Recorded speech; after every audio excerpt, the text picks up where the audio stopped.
Assalamualaikum warahmatullahi wabarakatuh.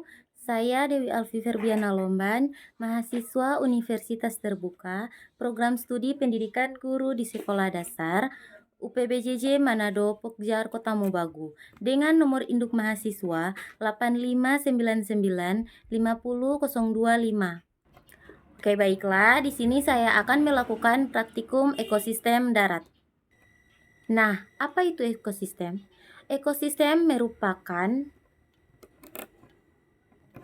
suatu sistem yang terbentuk karena adanya hubungan timbal balik antara makhluk hidup dengan lingkungan hidup dan antara keduanya tidak bisa dipisahkan. Nah, ekosistem terdiri atas komponen biotik dan abiotik. Komponen biotik terdiri dari produsen atau tumbuhan dan konsumen atau hewan, serta dekomposer, penguraian. Nah, sedangkan komponen abiotik terdiri dari bahan organik, bahan anorganik, dan iklim. Dan dari cara terbentuknya ada dua jenis ekosistem, yaitu ekosistem darat alami dan ekosistem buatan. Contoh ekosistem alami adalah hutan, padang rumput, gurun, dan gunung. Nah, sedangkan contoh ekosistem buatan adalah sawah, taman, dan kebun.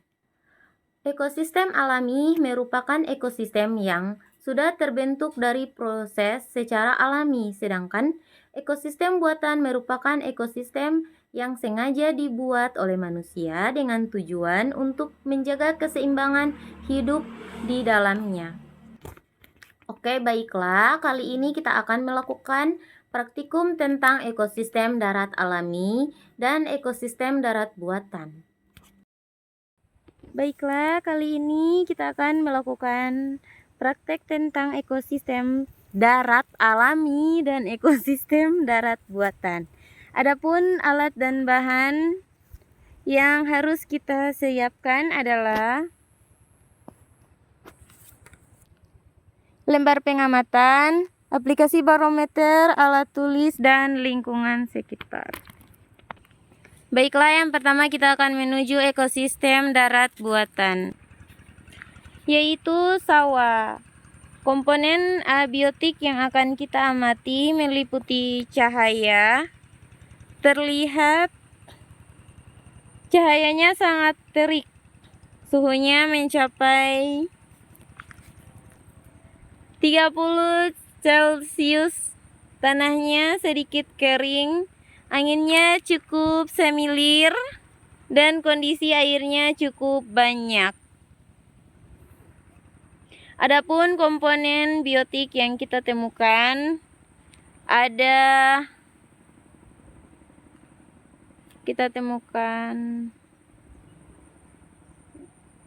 ekosistem sawah. Yang pertama ada padi, yang kedua ada rumput, yang ketiga ada pohon jambu, dan juga terdapat tumbuhan putri malu. Nah, semua tanaman tersebut saling berinteraksi dengan komponen abiotik, di mana mereka membutuhkan cahayanya matahari, air, tanah untuk membuat proses pertumbuhan dan perkembangannya. Selain tumbuhan, komponen biotik lainnya adalah jenis-jenis hewan. Yang pertama ada semut, ada laba-laba. Nah, hewan-hewan tersebut juga saling berinteraksi dengan komponen biotik dan abiotik lainnya.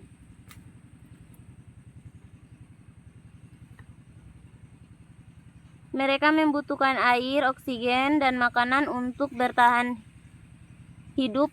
Adapun dekomposer atau pengurai yang ditemukan di ekosistem sawah adalah jamur dan cacing. Berikut adalah tabel hasil pengamatan komponen abiotik dan biotik. Ekosistem darat alami dan ekosistem darat buatan. Baiklah, selanjutnya kita menuju di ekosistem darat alami, yaitu ada hutan, komponen abiotik beserta kondisinya. Yang ada di hutan antara lain kondisi cahaya cukup, suhu mencapai 28 Celcius, jenis tanahnya gambut dan subur, anginnya semilir, serta keadaan airnya cukup. Kemudian kita akan mengamati komponen biotik yang terdiri dari tanaman dan hewan. Pertama ada pohon jahe, pohon rambutan, pohon mangga, pohon kelapa, pohon pisang, dan pohon pepaya.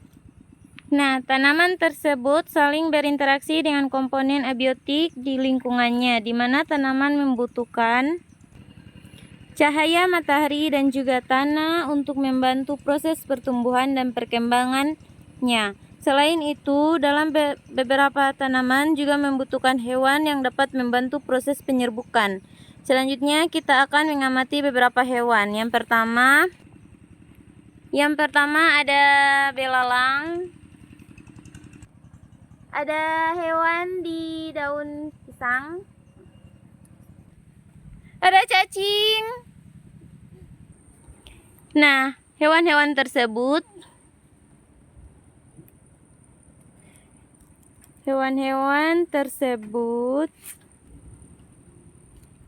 juga berinteraksi dengan komponen-komponen biotik dan abiotik di lingkungannya. Mereka membutuhkan air, oksigen, dan makanan untuk terus bertahan hidup dan berkembang biak. Dalam hal ini, tumbuhan sebagai produsen dan hewan sebagai konsumen. Selain itu, terdapat juga dekomposer atau pengurai.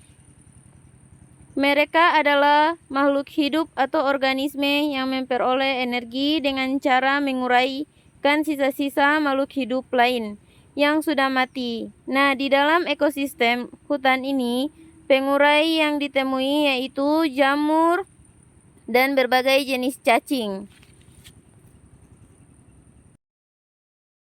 Nah, kesimpulan dari hasil pengamatan hari ini adalah dari hasil pengamatan pada lingkungan sekitar, hutan, dan sawah, menunjukkan bahwa di alam ini terdapat hubungan timbal balik antara unsur atau komponen biotik dan abiotik yang membentuk sistem ekologi atau yang sering disebut ekosistem. Interaksi tersebut mendukung keseimbangan alam yang menguntungkan bagi makhluk hidup termasuk manusia. Sekian dari hasil praktikum saya. Lebih dan kurangnya saya mohon maaf. Terima kasih. Wassalamualaikum warahmatullahi wabarakatuh.